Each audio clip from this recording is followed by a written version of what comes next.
I'm Miwa Messer. I'm the producer and host of Poured Over, and I get to hang out with two of my favorite humans on the planet, Danzy Senna and Rumaan Alam, writers that I've known longer than I can believe I've known, but I'm delighted I get to introduce them to you tonight. So Danzy's new novel is Colored Television. It is also our current BNN book club pick, and Rumaan's new novel is Entitlement, which is out a week. But the last one, Leave the World Behind, was also a BNN book club pick. So there's also one more piece of history with Rumaan, which is Rich and Pretty, his debut, which was 2012? 2016. Okay, hi, sorry. Not as You're long. thinking in terms of presidential elections. No, I'm That's trying that's not how I plan to. all my I'm trying publishing, not yeah. to. And actually, Rich and Pretty was a Discover Great New Writers pick for Barnes & Noble back when it wasn't just a title a month. So, yeah, dude, I've been reading you for more than a minute, and I've been reading Danzy since Caucasia, because she's not the only halfie from Boston. Only, I don't know, well, we'll get to the halfie thing. I kind of wanted to be able to do this event with Dunkin' Donuts in our hands, but we're in LA. And I'm delighted to be taping live from the Grove, but you know, if we were on the East Coast, it would be easier to have Dunkin' Donuts. Yes. Anyway, that said, if you haven't read Caucasia, this is my plea for you to go read Caucasia. It is one of my absolute favorite books about being American, about being a girl, about having complicated parents, about being a New Englander in exile. Little things. More importantly, I want to talk about money. Money, My money, favorite money. Clearly, both of us are preoccupied by So- these questions. Well, we're talking money, we're talking class, we're talking real estate. But I want to start with money, because both of these books are complicated and gorgeous and funny and very pointed, because hello, America. But where do we start beyond, well, we start with money. You want to start, Rumaan? Oh, geez, no pressure. Yeah, my book, Entitlement, is about money. And I think money, like a lot of things, if you think about it for a minute and then apply that thinking to, if you think about it too much, Right. you start to feel a little disconnected from reality. Mm-hmm. I think money is the only metric we have in human society any longer. And so it is possible to think of basically every aspect of human life in currency. Yeah. I think there are like 4 territories that are removed from money but affected by money. Family life, which obviously is affected by money because you have to live within a budget. Some people require a budget to even become parents. And family life can be broadly defined. Of course, you don't have to be a parent. Romantic love, but like you have to go on dates and that costs money. Religious or spiritual faith, but the church has more money than most institutions on the planet, and art. A private experience of art, but that's also connected to money because the art market is one of the greatest economic indicators we have. So it's really difficult to imagine a territory in your life or in my life that has not been corrupted, if that's really the right verb, by the presence of money. Right. And I don't know how you're supposed to feel about that. I feel a little crazy thinking about it, but I think it's true. I keep wondering how much money's enough. I don't think there's an answer to that question. Yeah, no, I agree with you, but I frequently find myself thinking, dude, really? What's enough? Like, what's enough? And I don't think anyone has an answer, but there are plenty of people who are like, well, more is good, and and they continue. Weirdly, I feel like there are people, I've known people, you probably know people like this too, who do have an answer, who have a number. I know someone who has a number. Oh, seriously? Oh yeah. Yeah. There's a kind of person who says like, okay, I'm gonna stop. When we have $25 million, I'm gonna stop. And I don't really believe that. Okay. First of all, that's a lot of money. Second of all, I don't really believe that because I think it becomes an addiction. And I also think, I don't know, I don't believe it. People only compare themselves to people above them, too. Right. Yeah, totally. Yeah. So Totally. that's part of it. Jane. Yeah, and I was... Jane in Colored Television might be the first person we start with that comparison thing. I love her. But I'm really trying hard not to swear. She really makes things harder for herself. a lot. Jane is the protagonist of my book is quite envious and aspirational. She desires a lifestyle that she doesn't have. But I relate to it because she's in her 40s and she's a novelist and she's married a starving visual artist, and that was cute in their 20s. They're in their 40s with 2 children now, and they're still kind of grifting off their rich friends. And they don't have anywhere that they own to live, or they can only rent really crappy apartments. And they live in Los Angeles, and she doesn't have tenure. She's doing this sort of adjunct thing. And I was interested in the kind of in-between state.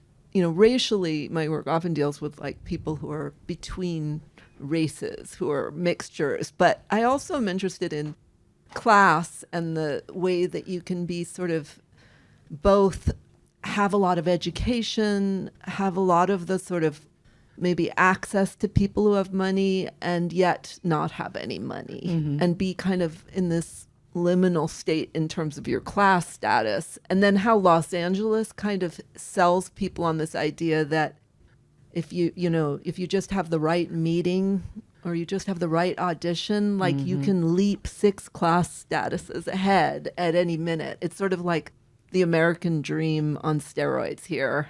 And, your sort of Uber driver is an actor and your barista has a script, and everybody's kind of living in thrall to this industry. And she's a novelist who has not tried her hand at it. And it's kind of about the desperation that sets in for this character. But she also has a really good friend from grad school who has made the leap and has the fancy house that she and her husband and their kids are borrowing. Yes. And that gets awkward. Yeah, no, the friendship. I mean, you mentioned all these amazing spaces where class and money come into play, and friendship being one of them. Like when you're friends with someone that you maybe started at the same place as, and then they leap into another class strata, and you try to stay friends with them. And at one point she notices that, when rich friends do you a favor, you sort of cease to be friends. It becomes a relationship of charity. Speaking of, your book, which I love. I love his book so much. And it's funny. I hate Danzy's book, though. So. I know. He hates It's my book. I terrible. love his book. The two of them. This is, But, really. Yeah. But I want to talk about the origin and the timeline, because Danzy, you actually started this book a really long time ago, and it Yes. kind of hung out in a drawer for a minute. And Not as Rumaan- long as Jane was working on her novel. Well, we're coming back to Jane and her Yeah. novel that got rejected. And Rumaan, I remember bumping into you while you were still working on Entitlement, and you said, "Oh yeah, actually, I'm slowing down. I don't right, have to turn yeah. this around as quickly as I needed to." And Rumaan's novel really centers on not just money, but also this sort of relationship, working relationship, but also familial relationship between an 80-year-old man and a 33-year-old woman, and sort of how they see money and how they see their place in the world. And it is also a very weird liminal space to be in. I mean, liminal spaces are the best places for novels, right? Well, and that's where novelists live, so I think Yes. that's sort of probably why So much of our we're both time. drawn to that. Liminal spaces in novels. Okay, liminal spaces in lies, too. I mean, Rumaan, you've also said in the past in interviews, you're like, well, this is what we do. We're novelists. We lie. Yeah, I mean, fiction is just a lie, and that's sort of what is so fun about it. It's like, it's weirdly this, it's a very, I'm sure you remember this from when your kids were younger. Like, the kids don't go through this stage of, like, talking, of, like, just lying to you, of spinning sort of, like, really complicated story. And they're just kind of, like, talking. They're sort of thinking out loud about things that never happened. And there's something I really, my kids are older now, so they don't do that. But when they were in that stage, but they're like 6 or 5, and like reality itself is kind of porous, there was something in that impulse that I recognized in my adult self, in my work, Totally. No, I feel, that I just have continued to play make-believe for the rest of my life. Yeah. And it's what I loved to do most as a child. And luckily, I'm the child of a poet and a writer, and so they encouraged that, and it meant that we were all doomed to not provide for them later, but then they did really allow us to stay in that space for a lot longer than most people do, and I don't think any of us ever came out of it. but exactly what you're talking about. Okay, but readers benefit? Like straight up, readers do benefit? I mean, Danzy, this is, what, book 6? There's a memoir, a story collection, and 4 novels. This is Rumaan's 4th novel. I mean, there's a body of work between the two of you where you're looking at America. And Rumaan, you tend to write from a female POV, which is not always... I do remember getting the galley and thinking, okay, wait. Long-term friendship between 2 white women on the Upper East Side of Manhattan. And yeah, I'm looking at your name going, okay, I'm game. No, seriously. I mean, I read a lot. I read a lot of books. And I will look at anything once. And I started reading and I was like, oh, wait a minute. How did this guy get in my head? And yes, I mean, I'm not a white lady from the Upper East Side, but like there was some stuff about being a girl in there where I was like, I'm sorry, what? How did you know?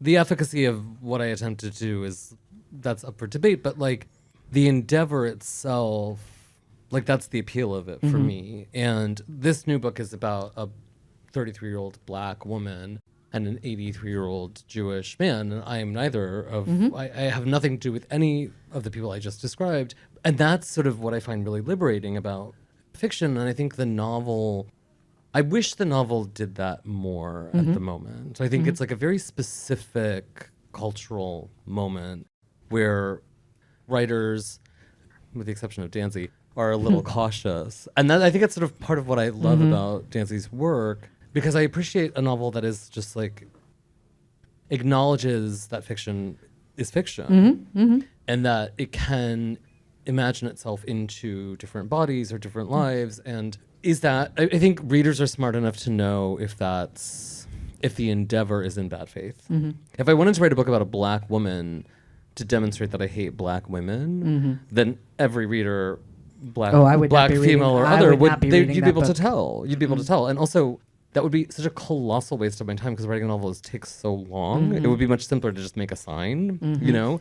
And so that's not the endeavor. And I think readers trust that despite the larger or the prevailing sensitivities of the moment. I think that readers know the difference between like good faith and bad faith. So in the flip side of good faith and bad faith, though, when you're inhabiting someone else's body, Danzy keeps getting asked why she writes about mixed race people. Yes. And I mean, no one else gets asked why they write about what they write about. To the degree that you get asked, I'm just like, oh, here it is. I'm just going through all these old interviews. And I mean, these are interviews that go back like a really long. And I'm just like, here it comes. And What's you kind of know exactly where the beat is. It happened right after my first novel. Like I only had to write 2 novels featuring mixed race characters for that question to come up, and it was sort of barbed, like, wait, you're still writing about mixed race characters. And as you were saying, you know, they don't ask Amy Tan, why are you writing about Chinese American? It doesn't come up for any other, and especially not for white writers, but in particular, something about being mixed race and claiming that as a territory, that's the country I come from, and that is the geography and the vantage point that my main characters have all spoken from. Somehow that makes people uneasy because it pushes against the idea that being mixed race is more than just a predicament. Right. You know, it's more than an aberration. We're not just a statistic. Yeah. Yes. Right? We're not just statistics. Yeah. It's like, hi. Right. Exactly. So I just keep doing it. And, you know, I don't know whether I'll always do that, as no writer does. But to me, there seems to be nothing limiting about that position.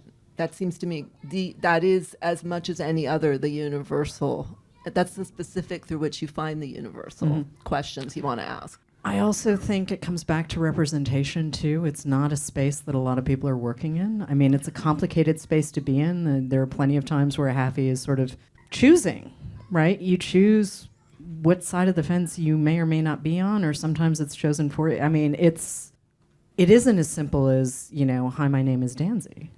Yeah, when I wrote my first novel, Caucasia, I had to go back, 50 years to find another, and it was not a good picture. I was looking back at 50 years. It was, maybe not 50 years, but it was imitation of life. I was looking toward the deep pathology and tragedy of being mixed race, and I was trying to write sort of into a void. And so I could write another 10 books about characters who are mixed race, and I would still have plenty of more unmined material to explore. Yeah, there's that whole tragedy view of the world, which I appreciate a messy character. And I'm thinking of Maria for a second from New People, because I went back and revisited that. And the ending of that book, and that girl, she is not okay. She is not okay, Maria. And the thing that I love about it, though, is that we get to not be okay in your novels. There is no sort of trying to be the perfect person. There is no exceptional. There is no talented 10th. It's like, that girl is not okay. Yeah. And I think, when you're writing from a position that historically has been stereotyped in certain negative ways, like my characters coming out of this mixed race point of view, there can be this pressure to write positive characters or well-adjusted characters. And for me, then why write at all? Because nobody wants to read about happy characters. There is no story there if your character isn't got some issues. So I also like, my characters can be messed up and still not be tragic mulattoes. Like, that's your projection onto this character. She's as messed up as any of us are. Maybe a little more. Maybe Maria was a little more. Well, Maria was a little more, but Brooke is getting there. Brooke is getting there. Brooke is getting there. Yeah. But like you said, I mean, there is a conversation. I think readers are ill-served by thinking about evaluating fiction in terms of the likability of a character, which is a very common way of you hear it being talked about. To your point, like what I usually say is like the only writer I'm aware of who writes about likable characters is Richard Scarry. Everyone in those books is very likable. The butcher, the police officer. There's no hate crimes in Richard Scarry. Like, everything is great. The cops are great in Richard Scarry. But I think adult readers can handle more. Yeah. And I think resisting the temptation to depict the nobility of it's like there's no inherent nobility to being of mixed race or being black or Chinese. It's a preposterous way of thinking that is actually well-intentioned but weirdly racist, where it sort of dehumanizes the black. I'll say black because that's the character in my book is black. The metric can't be to make her an inoffensive black person because then there's no book. There's no story. She's complicated. She's a complicated person because that's who I want to read about. That's who I want to spend time with. Well, I want to see her arc too. I mean, there were moments with Brooke too where I was like, you did. Sweetheart, you do not need $1,000 pair of shoes, and why are you putting them on your boss's car? Okay. Please don't do that. But at the same time, I mean, 33, okay, I'm delighted that my 20s are long behind me. I'm delighted. But even in my 30s, I thought I was sort of feeling my way through the dark, right? And still figuring out how to be an adult. But the one thing you don't do is abuse the corporate card. There's certain stuff you just don't cross that line, right? But in a reality where, yes, you don't do that.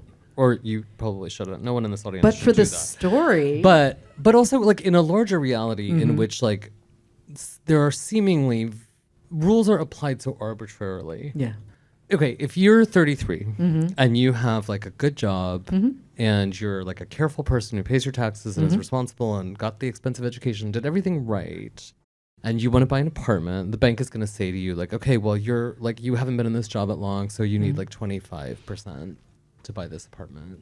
That may be possible with the help of your parents, may be possible with the help of your grandparents, or it may just not be possible. Right. Jared Kushner bought a skyscraper in Manhattan that was valued at the time at $1 billion, and it's since lost all of its value, so it's now worth nothing, for no money, in some kind of arrangement to which people like that are privy because there's some understanding that they have access to money in some abstract way.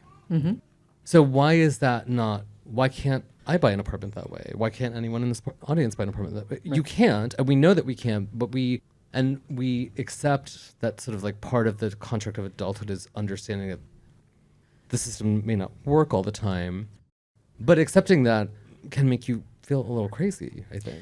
Well, can we talk about semantics for a second? Because want and need are very tied together in Brooke's brain in a way that they are certainly with Jane too, right? Like, what's the difference between what's the difference, want and need? They are in fact not the same thing.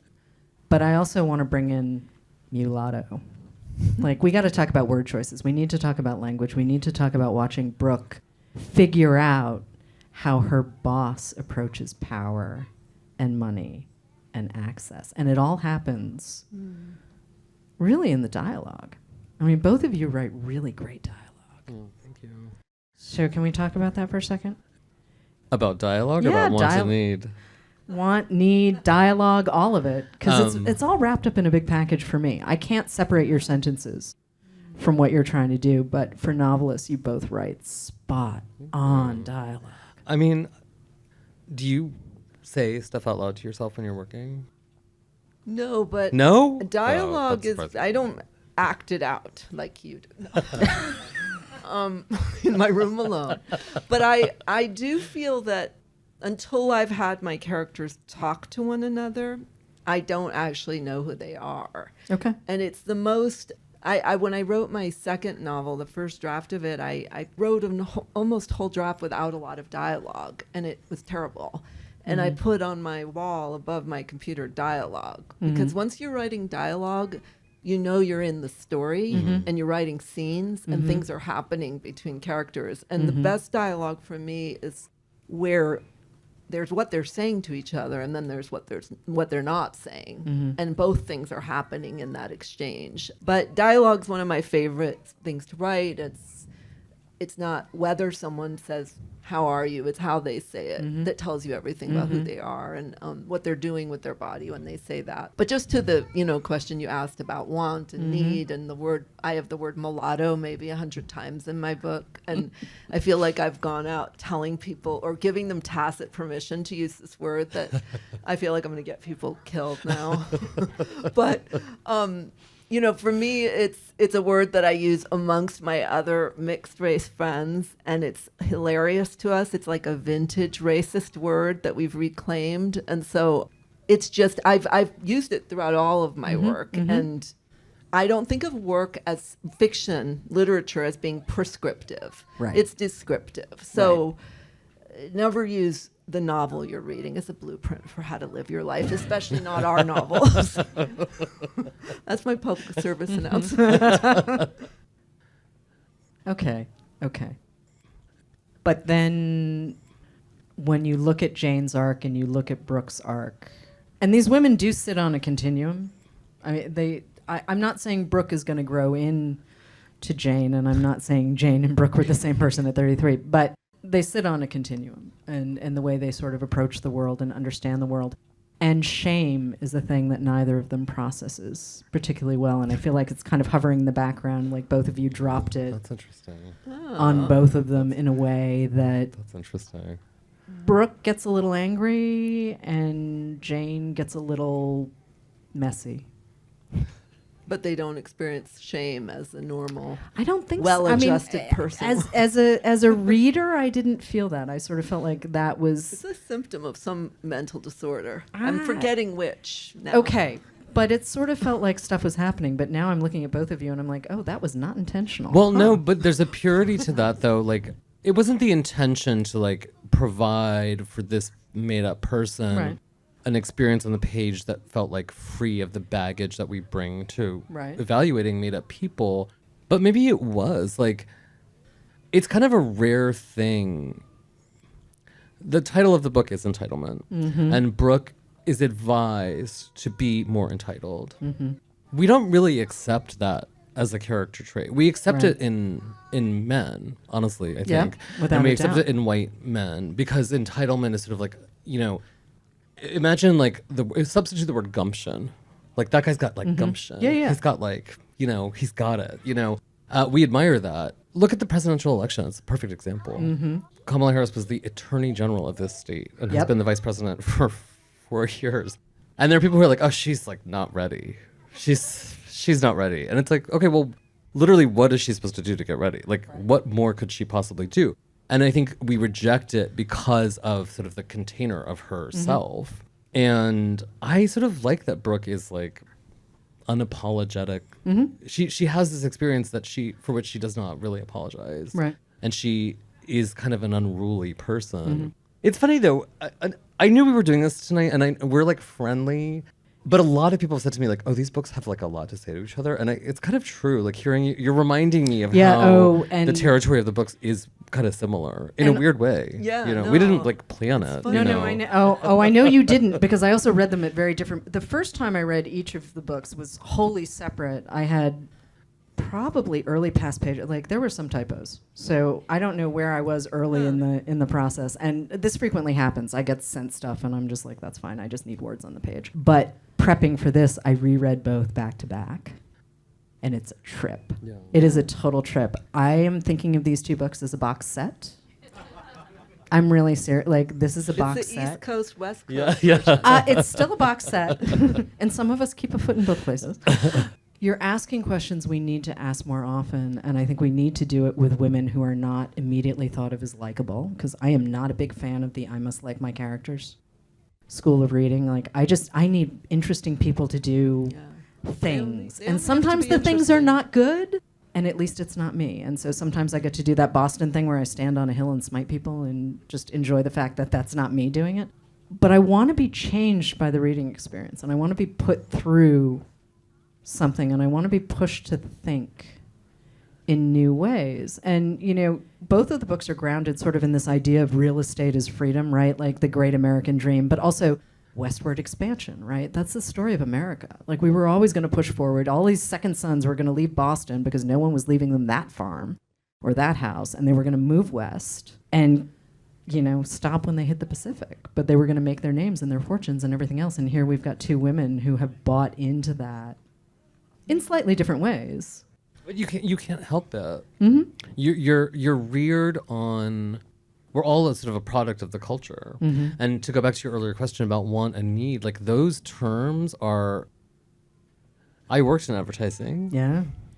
Those are advertisers use that language internally, and they understand what they're doing, and their consumer needs toothpaste and toilet paper.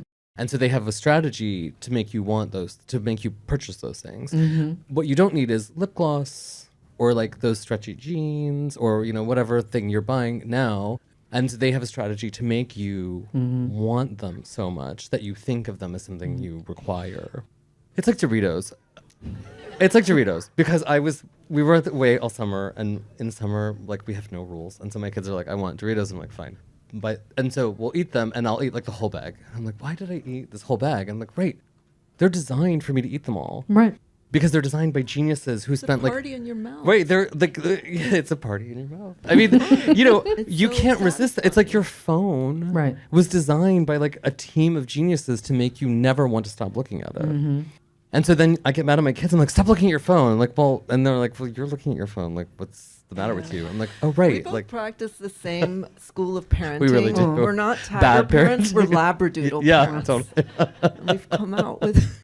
My kids are eating Doritos Yeah. and looking at their phone and yelling at No, me but, for, you know. I think I love that idea and that way you're connecting it to advertising in all of our lives. But also, I think the real estate part of it is really interesting that both of our characters are obsessed with real estate. I remembered, and I may be getting this wrong, but I read something years and years ago that poor people spend their money on cars, middle-class people on vacations, and rich people on real estate.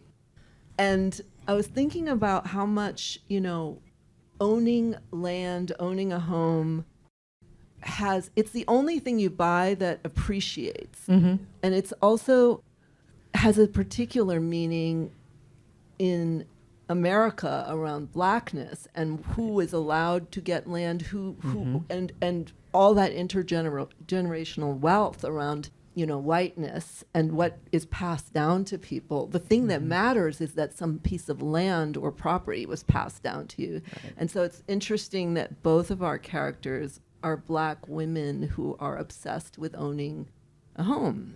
And I think that's not coincidental that we're thinking But about also, that. Brooke talks about being married to the apartment she really, really wants, which I thought was a really smart way of describing. Brooke does not want to be married to a person. She wants to be married to this apartment. And that for me is such great shorthand for who she is and where she is. She's like, listen, I don't trust people. Why should I trust people? I mean, her brother's doing fine, and she's just like, hey, Mom, you're paying for part of his wedding. Hi. I don't want to get married. She has a point. She's smart. Yeah, she has a point. Honestly, that's like a really good like if Cup of Joe told her readers to do that, I feel like it really like revolutionized the way the economy functions. But like our rites of passage culturally are getting married and buying a home. Right. Those are the metrics of attaining adulthood. Adulthood, right. Also, babies. And having a baby. There are people who don't want to get like the idea that like that's the only way you can like develop as a human being is pretty false, right? And to challenge that feels very disobedient. To say like I actually don't want to get married, or I know lots of women who have similarly said like I'm not interested in having children. And the way that like grandparents in particular, or like would-be grandparents respond to this is like, oh, you don't know, like give it it's like give it a couple of years, like you'll change your mind, like as though you couldn't know yourself, or as though you couldn't determine for yourself what the metrics for attaining adulthood or liberty would look like.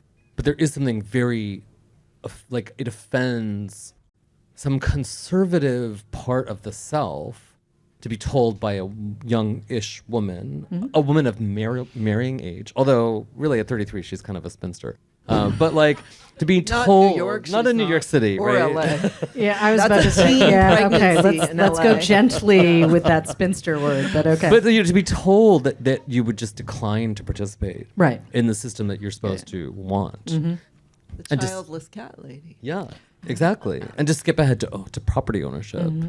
It's like you're supposed to get your ducks in a row first, just to have a husband or a child, But freedom for Brooke is real estate. Freedom for Jane is not blowing up her marriage. I mean, Danzy, you and I have talked about this is a grown-up marriage.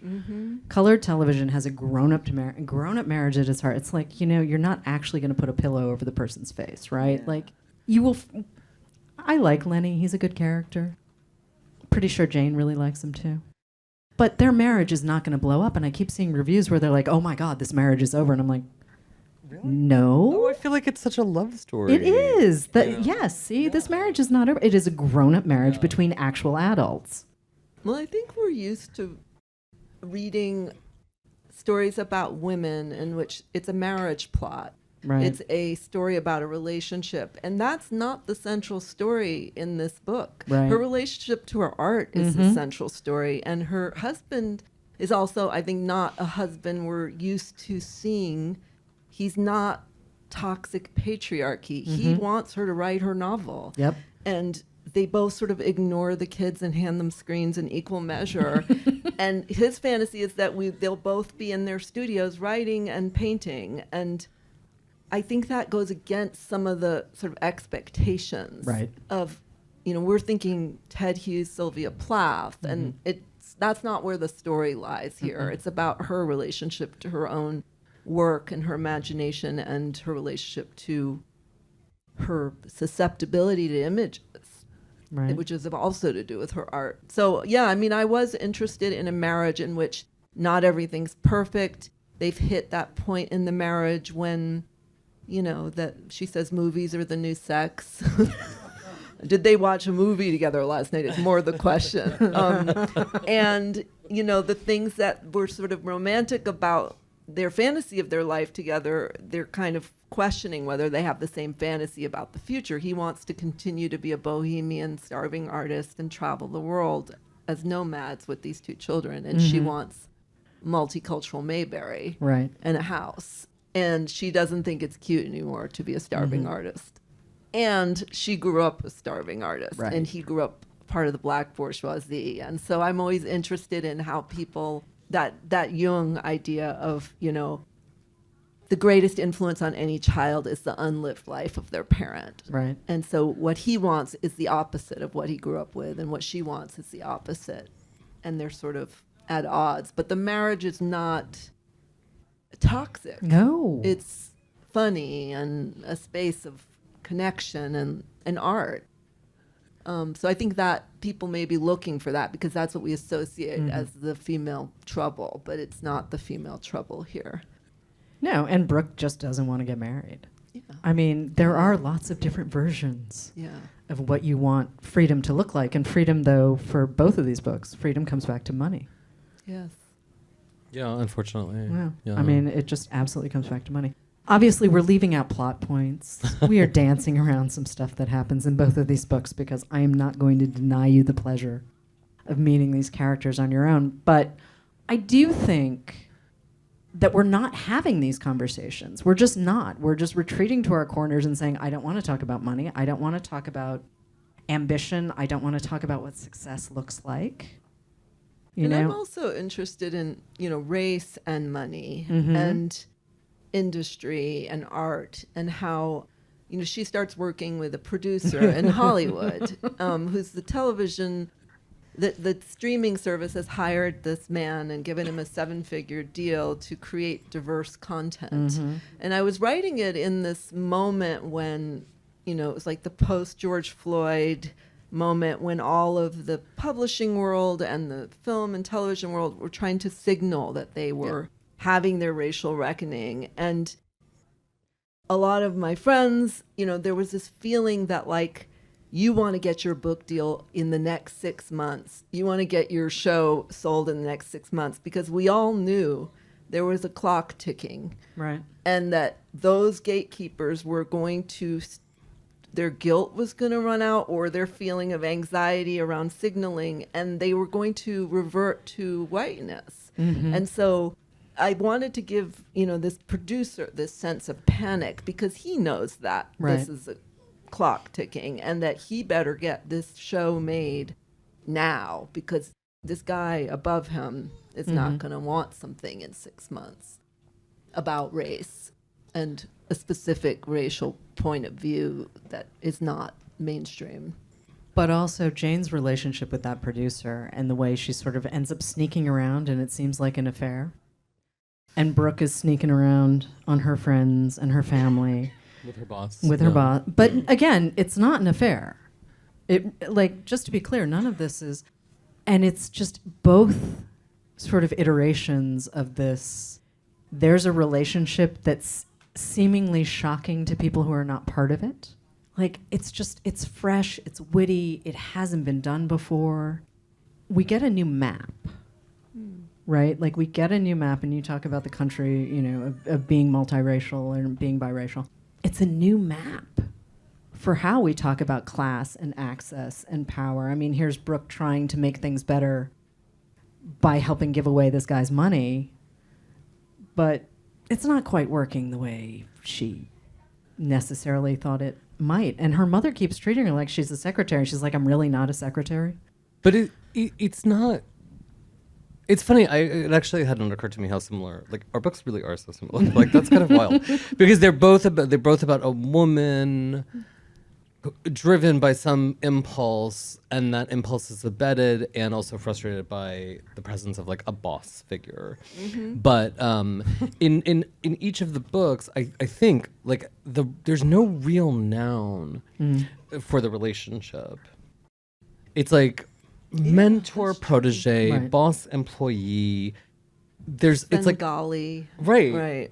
It's like it's chaste, but it's also kind of charged with some kind of. I mean, I had an interview recently where someone said they couldn't believe what a selfish character Jane was. And I was really interested in that word. And it goes back to what you were saying about who gets that word placed on them when they want to have, when they're a having girl. Who has that read as ambition or moxie or, And I don't write my characters in a spirit of judgment. I really only want the maybe bad choices they make to make sense. They have to have a logic to them. That the only kind of bad choices I don't like in a novel are ones that don't make sense to me. But if you've convinced me that that's the logical next step that your character would take, then I'll go anywhere with them. And for me, Jane's choices at times problematic, but they felt to me like I understood them. Mm-hmm. I could see why she wanted Yeah. what she wanted. And, I also grew up with parents who didn't have money. Mm-hmm. And I think to look down on people who grow up with that insecurity or Right. that anxiety around money, I think it just makes perfect sense to me.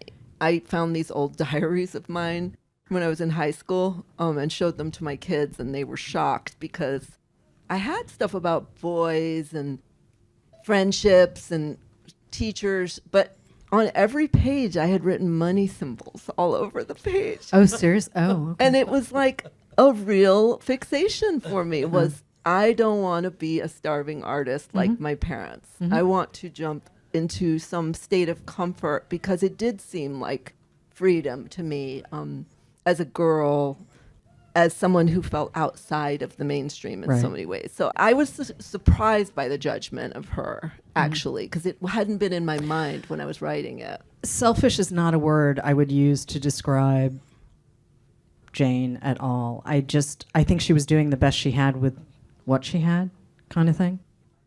And the same for Brooke. I mean, there are a couple of moments with Brooke where I was like, oh, you opened that door. Okay. Wow. But I wanted to stick with both of them. And the word selfish has the word self in it. And I think Yeah. And who's allowed to have a self? who's Right. allowed to have a self and who's allowed to think about themselves, is, I think, one of the questions. So it goes back to language: want, need. Who gets to want? Who gets to need? Yeah. Who gets to actually describe and label themselves, right? Like, talented 10th, model minority. That's a phrase we can all retire right now. Thank you very much. None of those are labels we choose, right? Like, those get sort of applied to us. And if you look at the gender breakdown too, I mean, Jane is surrounded by all of these men outside of her husband who are, maybe very focused on themselves and their careers, and no one bats an eyelash, right? Like, and Asher, our 80-year-old, in Entitlement, it's like Asher's built an empire off of very weird stuff. But of course he did. He's Asher. He built a world, right? Like, looking at how people are responding to like the gender breakdown and the class breakdown and everything else, it's, people like to tell on themselves. They really do. And their responses to you guys are telling. Like, she's selfish is actually so funny to me because I do feel like there's something about all of your work, and I think I have the same spirit, which is probably why we get along, where it's like we know that, and it is kind of a provocation because you're daring somebody to say like, oh, she's behaving counter to the way I expect a woman to behave. Yeah. And then to apply the word selfish to it is like, oh, well, then you've just revealed that like that you actually needed the book because you needed the book to show you that like she's not really selfish. I don't know. It's like such an uninteresting way of thinking about a fiction, especially because she's not a real person. Yeah. And, she's writing a novel she spent 10 years on. She calls it her big mansplaining novel. And, I think just for women, and the one thing they pointed out that was selfish about her was that she complains about teaching and her teaching load. And I was like, you've clearly never taught if you think that's selfish.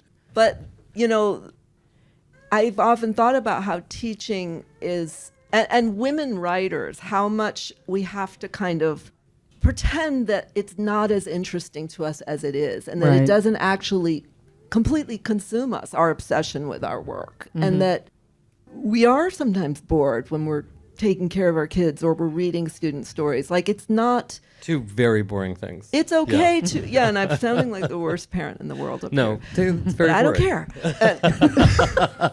To have a female character where her real interest is in her work and in the art that she's creating, and she's wants money at the same time and wants to have things that other people have is, it's not a moral... I don't write from that position of sort of morality. Right. I write from a position of, is it an interesting problem that I believe? And it's like so obviously a problem, right? Like, people throw a parade for me for like being a parent, and it's like because there's so little expectation that a father would do anything. Really, really, truly. And like people love to ask me about it. And I actually love talking about it because I feel like male writers are never asked this question. Right. But I'm as monstrous as you are, or as Jane is when it comes to my work. Right. You know, like I would go back to my office in the middle of the night and work and like leave the kids at home alone. They were fine. They lived. But like this kind of work or any kind of artistic endeavor requires that kind of commitment, which may look selfish when it's being done by like Doris Lessing and may look like genius when it's being done by Picasso. And it's like, and I benefit from like, you know, the way that this is discussed, which is why I like to talk about it, because it's like, I don't know, you know. I want to go back to something Danzy just said, because morality is a word we like to toss around when we're talking about money and who has it and who has real wealth and who doesn't. And we have this idea, right, that somehow you're morally adept in ways that poor people aren't if you have a bank account that you can draw on. And that has always creeped me out, that we have tried to make it you are somehow a failure as a human being because you are poor, and not look at the whole, and I say this ex-Bostonian, right? Like, I mean, we kind of invented the stand on the hill and smite people because, you know, you were destined to do a thing and you were, you know, and it's just, oh, when do we start changing that language? When do we start saying, hey, wait a minute, it's the system and it's not, you know, who's good or bad or right or wrong. I mean, that it's seems interesting, you know, in Boston, people care, or at least when we were growing up there, you know, it's called, they have grandfather on the brain, and they actually care about your family's lineage in this weird way. And one of the reasons I loved LA and sort of was drawn to it was the complete disregard for that. That it felt like freed from some of that history and that obsession with lineage, but it's an incredibly obsessed with real estate, obsessed with things and cars and brand names, and it's the obsession with consumption here is more intense than it is in New England. And I'm,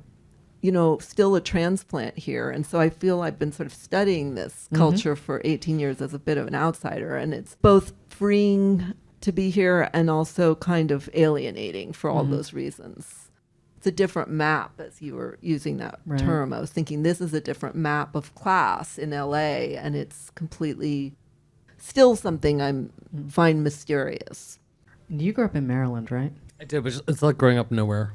Yeah, that's okay. It's like being from because nothing, I mean, I just always think of you as a New Yorker, even Brooklynite New Yorker. But I think of you as being from New York. Yeah, but I'm really not, and it's sort of, as you're saying, it's useful to not be because I can see it a little more squarely. Yeah, and especially to raise children. Like, your kids are like Angelinos.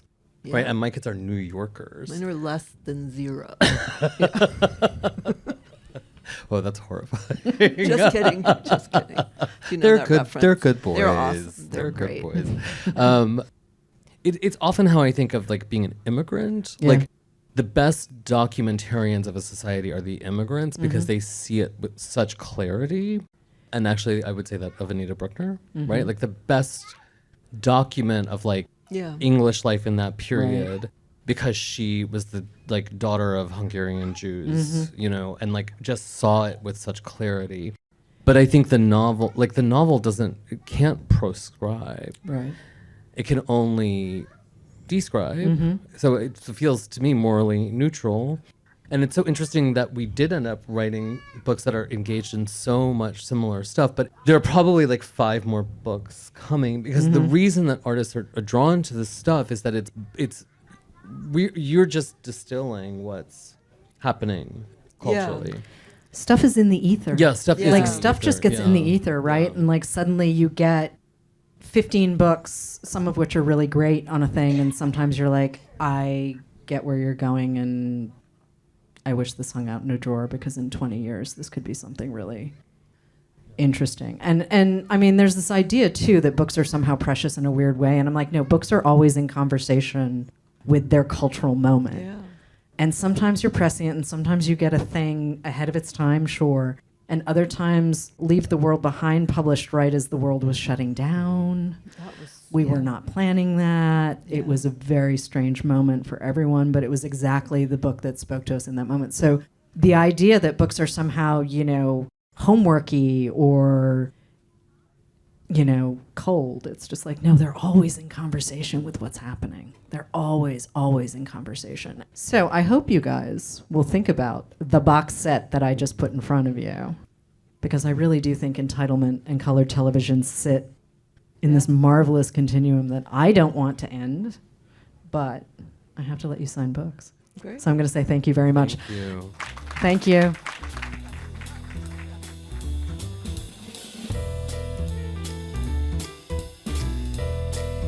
Thank you for listening. Poured Over is a Barnes & Noble production. To help other readers find us, please rate and review the show wherever you listen to podcasts.